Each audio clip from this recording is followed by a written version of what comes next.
So you're thinking about starting a podcast, or you've already launched one, but you're not sure if you're doing it right, or how to grow it, or how it's really even supposed to fit into your business. Maybe you're consistently posting new episodes, but it feels like a lot of work for something that's not giving you a lot of return. Or you're holding back on starting one because you're not even sure what tools you need to use, how to grow it, and how to make it all feel worth it in your business. You want a podcast that feels sustainable and aligned with your business, one that actually helps you grow an audience, shares what you know, and connects with the right people, but without it taking up all of your time. Because let's face it, you are wearing all of the hats already, and the overwhelm is already on overload. In this very special 250th episode of On Your Terms, I'm pulling back the curtain on how I've built a podcast that's lasted nearly 5 years and how I'm evolving it now.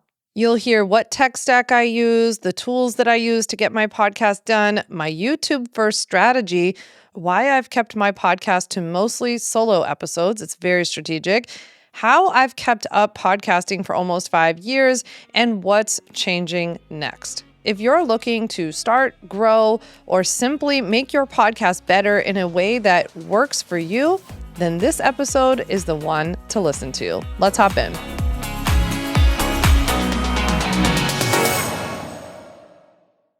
I cannot believe this is the 250th episode of the show. So when I send the intro, it's actually been nearly 5 years. It's actually 4 years almost to the day. That's what I meant to say, because I'm still learning how to count. The whole counting thing is very complicated. But I started this podcast back in 2021 after having been in business for 4 years, if that gives you any perspective. Like, I guess I just wanted to share that because I hear from a lot of people being like, oh, I should have started a podcast a long time ago, or they're like a couple months into their business and they're like beating themselves up about it. And I'm like, it took me 4 years to start it. And millions and millions and millions of people had already started podcasts. So like I was extremely, extremely late to the game. But when I thought about doing this episode, I wanted to do a little bit part of reflection, but also, share with you what I know about podcasting so far. I am not the world's preeminent podcast experts. There are lots of those out there for you. I am somebody, though, who has a bustling online business and loves podcasting and figured out how the podcast kind of fits into my business.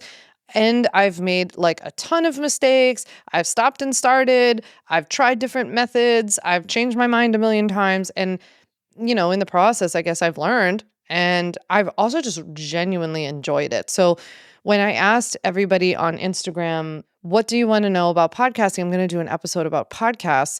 I was so surprised at how many responses that we got. And so I've kind of broken them into categories. And I thought that in doing so, we'll end up talking a little bit about kind of how we got here.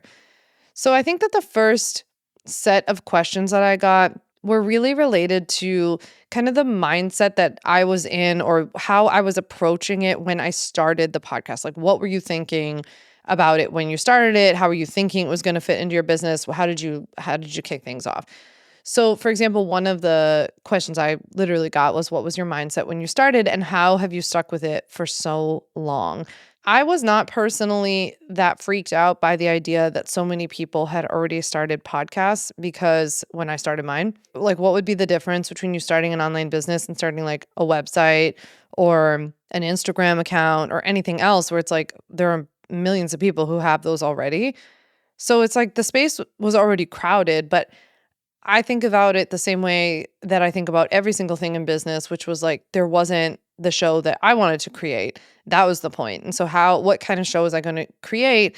What was the differentiator? And, here and there I can do tips and videos and carousels or whatever, where it's like, here's this legal thing you should do or whatever. When I want to talk about bigger issues that require more of a discussion, or like whether it's legal or otherwise, like marketing, like people would ask me about evergreen marketing or email marketing, I would think like this isn't just something you can say in like a 7-second snap. And I know that there are a lot of people out there who do, But personally, I found it really frustrating because when I would see those things, I would just be like, "Oh, that's not it's not even like it's not the full story. It's not accurate because you can't really get into like, well, this and well that and well something you should consider is this and we have to think about that and like there's just a lot more to talk about. And I think also at the same time like this lack of nuance and depth was bothering me. Like this was coming on the heels or in the midst of COVID and I was thinking like it just felt so oversaturated and so loud that I wanted to connect with you in a quieter and more intimate way, right? I also knew that for the most part, my people are busy and they're maybe working another like a full-time job in addition to trying to start their business. They're driving, they might have kids, they're on vacation, they're cooking, they're doing things. And like a podcast was a nicer, easier way to consume this information. So, especially in the beginning, my mindset was to not only connect with people in that way, but to do episodes that were very like what I call like a catalog, like because I kind of refer to this internally with the team. Like, if you want to know like what is an LLC or like do I need an S corp or like what was the GDPR about? Like, I have episodes about all of these things. And so legal stuff especially doesn't change much. Of course, there's like little developments here and there, but for the most part, like a lot of what I talk about is very foundational and consistent. So my main mindset in the beginning was this going in with this like, okay, let's add some nuance and some depth. Let's like connect in a more intimate way. And I'm going to create like a catalog, like an evergreen catalog of all of these topics, because then whenever anybody asks me in the future, I have an episode to point them to. And then it's like a way to bring them further into my network. Now, a big mistake that I made in my mindset or like the way what I was like thinking this was going to be when I started was that I thought it was going to be a big attraction tool. It was going to be an audience builder. I was thinking people are going to find my podcast, like random people. They're going to find my episodes, like grow my audience. And like I'm going to just by hitting publish on these episodes, my podcast will be like Mel Robbins' podcast. That's not really what I thought, but like ultimately that's a little bit of it. And it has actually, in reality, not turned out to be very much of an attraction tool at all. I would say that for sure people find it randomly here and there. I would say like it's helpful when you post it somewhere or you tell a friend that they should listen or you include it as a link in your newsletter. Like those are all things that will help the podcast grow. When I'm on other people's podcasts, I mention my podcast and so then that gets some new listenership. So like there are some ways that it grows, but in general, it tends to be my current audience. And so it's turned out to be a great nurture and conversion tool. So what I hear really often on the back end of my business when people purchase from me is like, even if they found me, like they got served my ad, for example, then they went over to my website and they found out I had a podcast, they started binging, and then eventually they purchased from me. They will often cite the fact that they like binged my podcast as part of what got them to convert, what got them to become a customer. So I think it's like a really great nurture and conversion tool because of the original mindset that I had in the beginning, which I again wasn't doing this on purpose because I was thinking of this as a growth tool. But I think that because I approached this with this like catalog of information, like really helpful educational episodes that all my like first however many are, and then went into more depth and a little bit of nuance, showed more of my personality because you can when you have more than 45 seconds. I think that ended up being like the kind of hand holding that people needed in order for them to feel comfortable to purchase from me. Like it turned out to be something really cool, but that was not what I had anticipated. And I feel like a lot of the mistakes or like frustrations that I've had along the way were really trying to make the podcast something that it wasn't. Like trying to be like, how do I get this thing to grow? I just need it to grow, grow, grow. Like being so focused on this like new growth versus like really paying attention to who is already listening, getting them to take action, really giving you, the person listening, what you're coming here to listen for, and making it just as good as it can be so that you enjoy it. And just like all things that I believe in business, like if I'm just focused on creating really good podcast episodes, then I believe that it will end up in the hands that it is supposed to. Whether that's because you refer it or it does start to pick up steam with new people or whatever, like I believe it kind of all works out. Have you ever felt lost about where to begin with the legal side of protecting your online business? Some people say you can just wing it at the beginning and get officially set up later. Not a good idea, by the way. Whether you're afraid to even start working with clients because you don't want to do something wrong legally and then get in trouble, or your business is growing and you sort of forgot to take care of the legal pieces, I've got you. I don't want you to live in fear of the internet police coming after you and your business, but you do have to do certain things and get certain things in place in order to legally and safely run your business online. As much as it just feels like an unregulated wild, wild west online, that is very much not the case. As an attorney turned entrepreneur and former corporate litigator, I can assure you that there are rules. There are real steps that everybody who runs or starts an online business needs to take. And you're not behind at all. We can get you set up and following the rules right away. In fact, we can even do it today. I want to teach you the 5 very simple steps to take to legally protect and grow your online business. You don't need an MBA to be a successful entrepreneur and stay out of legal hot water, but you do need to dot your legal I's and cross your T's in a few key areas that can't be skipped. That's exactly what I'll teach you in my free 1-hour legal workshop called 5 Steps to Legally Protect and Grow Your Online Business. Just head to mylegalworkshop.com, drop in your email address, pick the time, and I'll send you a link to watch the workshop video whenever you have time. This is the best place to begin if you're just getting started legally legitimizing your business, so head on over to mylegalworkshop.com and sign up to watch 5 Steps to Legally Protect and Grow Your Online Business now. Someone on Instagram asked me, I would love to know what the runway was for learning, planning, and preparing to launch a podcast. So I treated the podcast like any other marketing channel that has kind of its own like name, has its own like little shtick to it. So I, did some research on the name, like obviously on the legal side to make sure it wasn't taken and stuff like that. But I also did some research as to like polling my audience, surveying my email list, surveying people on my Instagram stories. And I was finding out like, what do you think about this name? And like, what do you think if I talked about this and this? So that's kind of how I handle it in the front. And I wanted it to have its own, cover art and some branding around the podcast. Like I put a little effort into it. That was also easier for me to do because my business was up and running already. I think that if I was new, I probably would have had like the standard, Canva graphic that would have just been my cover and that would have been fine. Like personally, I would focus more on probably developing a concept for the show than all of the like fancy stuff around it. I think it's helpful, but I think it's more about the concept of the show. I think looking back on it, a mistake I made in the planning and preparation part of my podcast was that I thought my name, the On Your Terms name, is cute. I still like it, but I have gotten feedback from experts over the years where they're like, I don't think that's the best name because it's not immediately apparent to people what this podcast talks about. And that's one of the things that actually will hinder growth, like from a new audience, because if people are just landing here or someone's texting them a link and they go over and they want to see like the whole feed, they might not have a full picture of exactly what this show is about. And so there are different ways you can do that between like the podcast title, subtitle, even the cover art can sometimes do this. And so I have gotten feedback like that before. Honestly, it's a little bit of a mix up for me of like being like, well, 1, I like the name. 2, I trademarked it. And 3, I don't have an idea for a better name. I guess in my mind, what I thought was that there's always this undercurrent to every episode of like, I want you to do things your own way and like be unique and don't follow the herd if you don't want to. Like, it's okay if you want to build your business differently.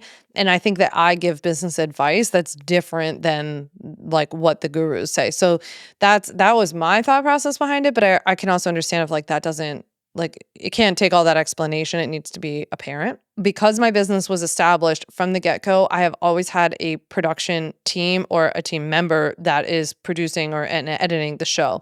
So I am very, very lucky in that respect, and I understand that. That's a big hindrance to a lot of people starting a podcast is that they also have to take on like all the editing and learning all of that stuff. And so that admittedly is a lot. I do, however, think that there are a lot of affordable options to getting that done, and it's probably not the best use of your time as the business owner. I would rather you be focusing on like learning how to structure really good episodes, titling, like outlining the episode, actually recording it, and then hand it off to someone else to edit. Another person on Instagram asked, when did you know that starting a podcast would be worth the effort to learn, market, and produce? I don't know that I knew that up front, and so I thought this was a really good question just to point out that, like, I really go into things with an experimental mindset.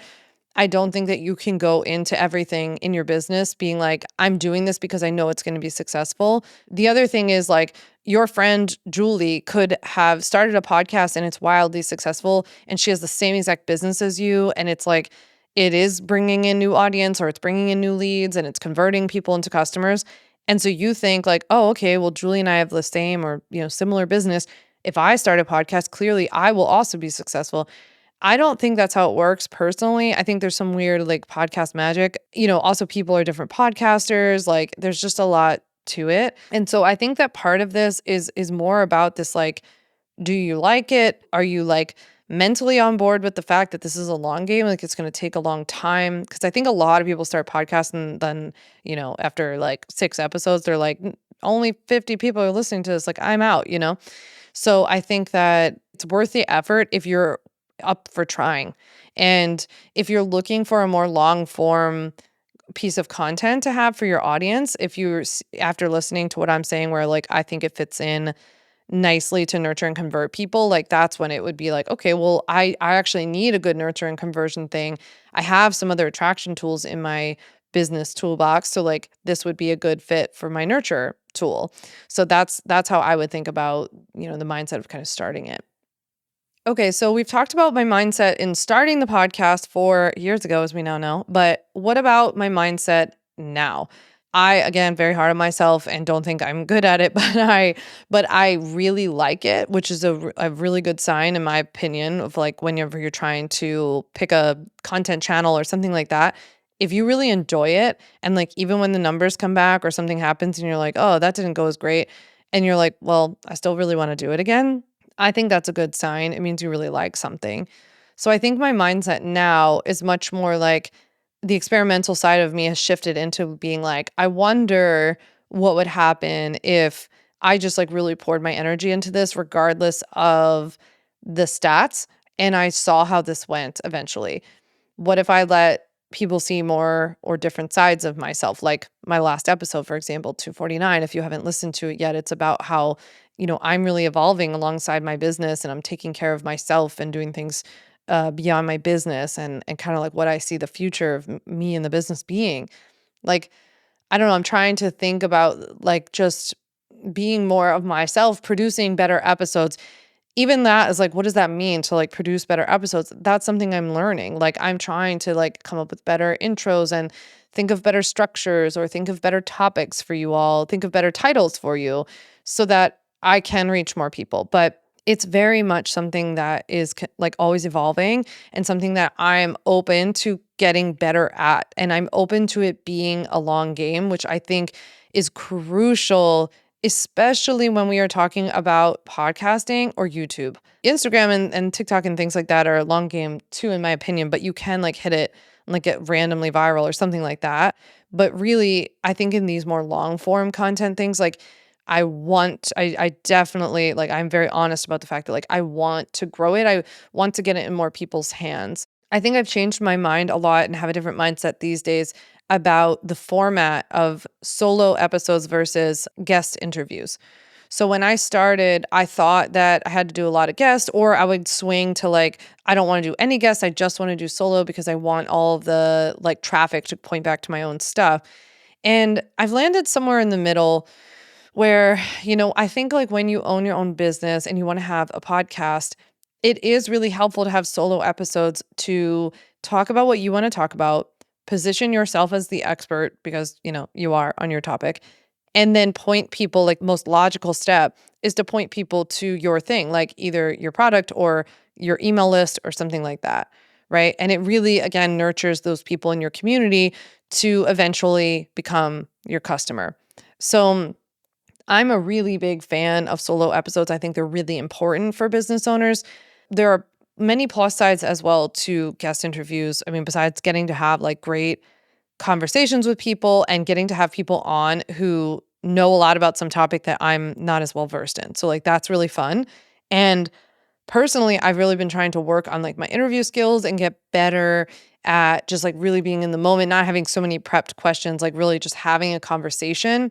you're going to get, you've already heard, I think, one of them, but you're going to get a couple of guest interviews this summer that are all kind of on a similar on a topic, like, I don't know, a pathway, I would say. And I really tried to be a better interviewer in these interviews. Like, again, this is something I'm open to being better at, being curious about, seeing how the episodes go. So, starter me used to bring in guests because I thought I had to, or because I thought, oh, when you have a guest on, it just like automatically helps your podcast to grow. I think that current me, the mindset that I'm approaching the types of episodes I'm doing these days, for one, I really think about you more than anything when I think about bringing somebody on. Like, I think about, what does my person who's listening to this, you right now, what do you need to know? What are you struggling with? What would be helpful for you to hear? What kinds of stuff do you like to hear? What's your vibe? What's not your vibe? And I really try to give you people and conversations that I'm like, I know this is going to help that person that's listening. You'll hear me. I'm really pushing the guests, asking questions like as if I'm your representative at these interviews, like asking the questions on your behalf. That's really the mindset that I went into with these episodes.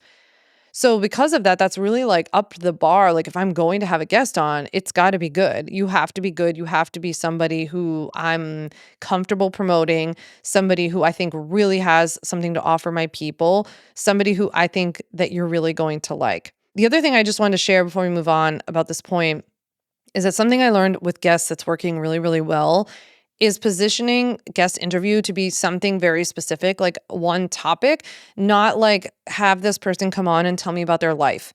So you will hear in my future guest episodes, I do not ask the person, like, tell me about yourself. How did you get started? What did you do before? We don't do any of that.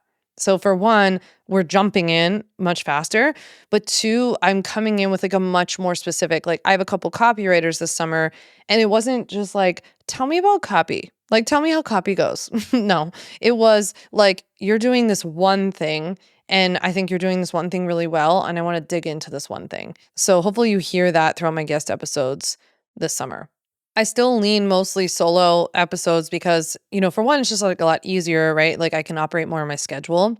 But I also do want to be like in the moment, learning, what's coming up in online business. What questions are you asking me in my inbox? What questions are you asking me on Instagram?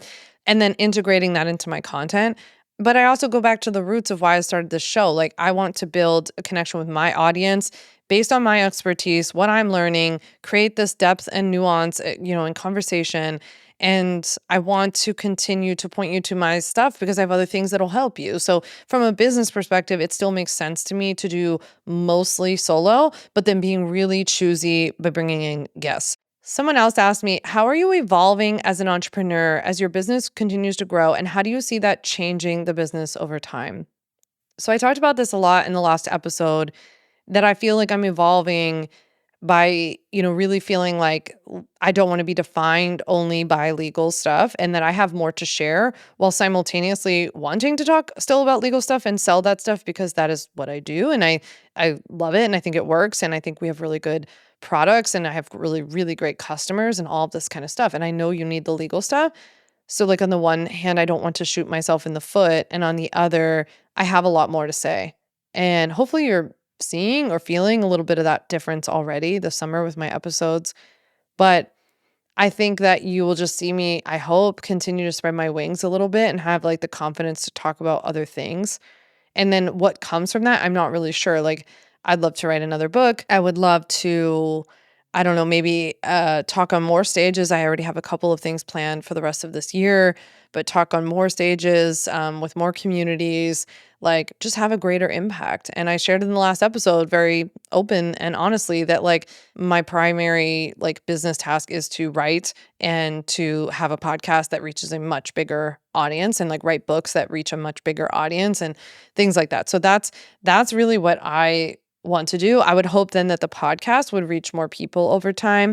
Maybe that would mean a name or branding change for the podcast. If I need to make it clearer, like what I talk about, maybe the podcast needs to have more of a shtick, for lack of a better term. Like, it has to have, I don't know, some sort of like specific format. I'm not sure. So I'm kind of in the process.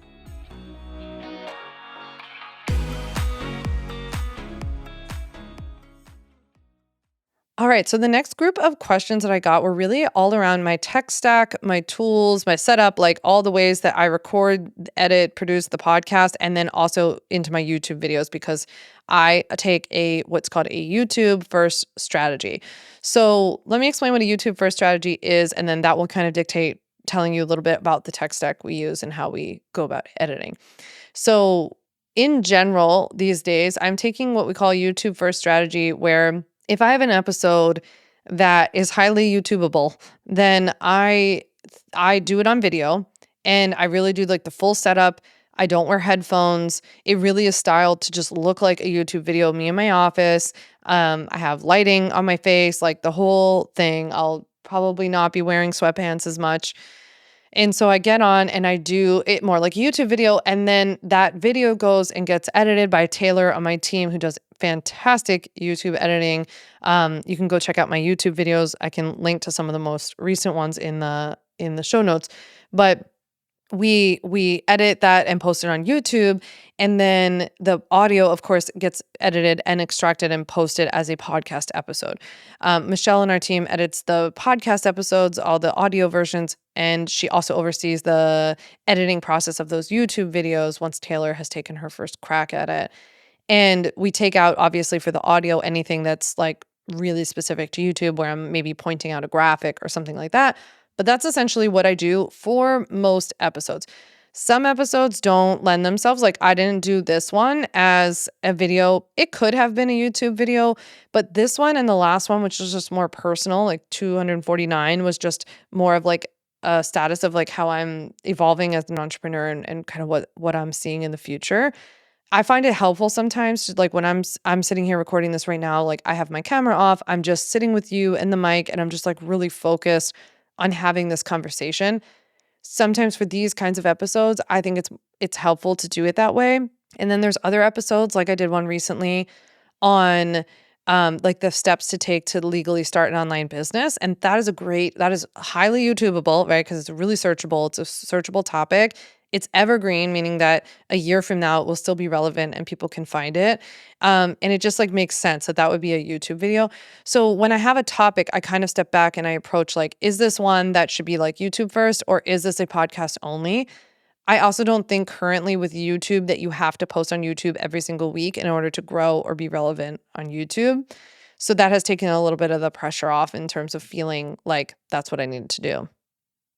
Okay, so with all of that in mind, then that helps to explain kind of my tech stack and my setup. So if I'm doing it video first, if I'm doing a video and then we're just extracting the audio for the podcast, I have my Osmo DJI 3 set up as my camera, which I then connect with a USB-C cord to my computer and tap to select it as my webcam.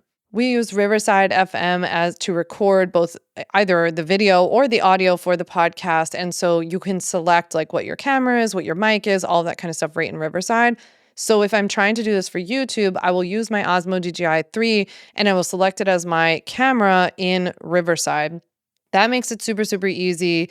And then my audio, I have a Shure mic, so I can link to all of these things down below. I might have affiliate links for some of them. So if I do, I will mark that down below in the show notes. But I use my Shure mic always, and then my DJI as my camera. If I'm just doing audio, then I just recording straight into Riverside using my Shure mic, and that's it. I just hit record, I hit stop, and that's it. It goes off to Michelle and our team. She edits it, and then they get all the tech magic happening on the back end to get it all posted and put up on all of the podcasting platforms. So those are really the tools that I use. Beyond those two things, I just recently purchased a small ring light, which I can link to you down below. It's so cute, but it attaches to your phone or your computer or whatever. That's been really helpful for some additional like supportive lighting. But other than that, that's all that I use for the podcast. All right, our last section of questions really related to how I use my podcast to grow my business, but also how do I grow the actual podcast? So someone asked, how have you grown your podcast? So I think that what's been most helpful is consistency and talking about it and really not giving up on it, even when there were times like a couple of years ago where the numbers were just crushing my heart because I was like, I like it so much. Why is it not doing better? Or why isn't it picking up steam? But I kept at it regardless. There have been times that, I've stopped posting here and there for a few weeks or taken seasons off, or, when my parents died, we did some like repeat episodes, like some re-airs. And actually, I think a lot of that, the like repeat episode stuff hurt me. And I think a lot of the changing frequency hurt me. What I wish I would have done in retrospect was in order for it to grow more, is to post consistently. Like if it's going to be once a week, you post consistently for once a week, but then tell everybody you're taking like July and August off for a summer break, instead of being like, no, I'll do it. And then posting a handful of times and then stopping for a month and then posting again and then stopping for 3 months. It's kind of like going to the gym. I just think like it stacks up, and people like the consistency of just knowing it's coming. Even if like a friend said to me today that she started to listen to Good Hang, Amy Poehler's new podcast, and she was like, I don't even know what day it comes out like during the week. I just know that there's a new episode every week. So every week when I have time, I go to her feed, I find the new episode and I listen to it. And so I think that it's more about that, like that trusty friend in the back pocket that like consistently shows up, and not, you don't have to get so hung up on, say, like always Mondays, whatever. I think that's helpful, maybe for organization purposes. But like in the long run, if you change your mind, if you have to change a different day, I don't think that's so much of a big deal. Beyond that, consistent promotion to your audience, whether you have 5 people or 5,000 people on your email list, emailing your list about it, posting on all your different social channels, like just don't give up on posting. Even just recently, I told Michelle that on our team that, I was like, wait, we have a Facebook page, we have a LinkedIn, like we have all these other places. Why don't we post about each of these episodes? Like these are all people who are still in our network. Like let's post about these episodes. So we started creating assets that would go up. It's like, it doesn't hurt. It's basically nowadays like a click of a button, we can get all this stuff out to all these different places. So just really maximizing your reach as to like where people are finding you. I also still do a lot of like scrappy outreach. Like if people email me and say that they heard, like the other day, someone emailed me and said that they heard me on Amelia's Off the Grid podcast. And I was like, oh, thanks so much. And like, I'm so glad. That was a fun interview. By the way, do you know that I have a podcast called On Your Terms? And like, here's where you can listen. And she said, thanks so much. Actually, I didn't. And now I'm going to go listen. So like, that's great. So even finding other people, like, that person likes podcasts. So now introduce yours. Someone asked how I organize all of my episodes and take show notes and talking points and all of that kind of stuff. I use Asana for the whole business. So in Asana, we have an On Your Terms podcast project. And then within that project, we have individual tasks for each episode. And then I actually built out like a template of an outline for every episode that I have broken into. One section is kind of like all my back-end research and some like titling and ideating. And then there's a main section for me to actually outline the episode itself. For me personally, these days, I'm really just outlining the intro, and then I tend to have like a light structure outline bullet point situation for the meat of the show. So that's really what it's been like getting to 250 episodes of On Your Terms. I really appreciate you listening to this and celebrating with me. I would love for you to reach out and let me know what was most helpful about this episode. Like what was one thing that you learned and you're walking away, something that you didn't realize before you listened to this episode that clicked into place for you. So you're going to want to send me an email at sam@samvanderwielen.com or hit reply to any of my emails. If you don't get my emails already, definitely go down below and sign up for Sam's Sidebar. That's my free weekly newsletter where you get all of my best legal tips and marketing advice. But it's also really the only place you're going to find me this summer because I'm not on social media so much. So definitely go and send me an email, send me a message there. I would love to hear from you after listening to this episode. And clearly, if you liked this episode, it would be really helpful to us if you shot this as a text to somebody, posted it in a group you're in, or shared it with a friend somehow to let them know that you've liked this episode, that you like On Your Terms.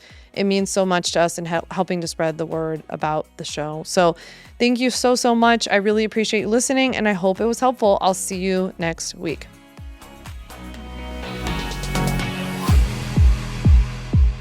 Thanks so much for listening to the On Your Terms podcast. Make sure to follow on Apple Podcasts, Spotify, or wherever you like to listen to podcasts.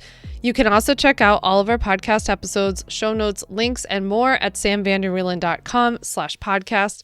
You can learn more about legally protecting your business and take my free legal workshop, 5 Steps to Legally Protect and Grow Your Online Business at samvanderwielen.com. And to stay connected and follow along, follow me on Instagram at samvanderwielen and send me a DM to say hi.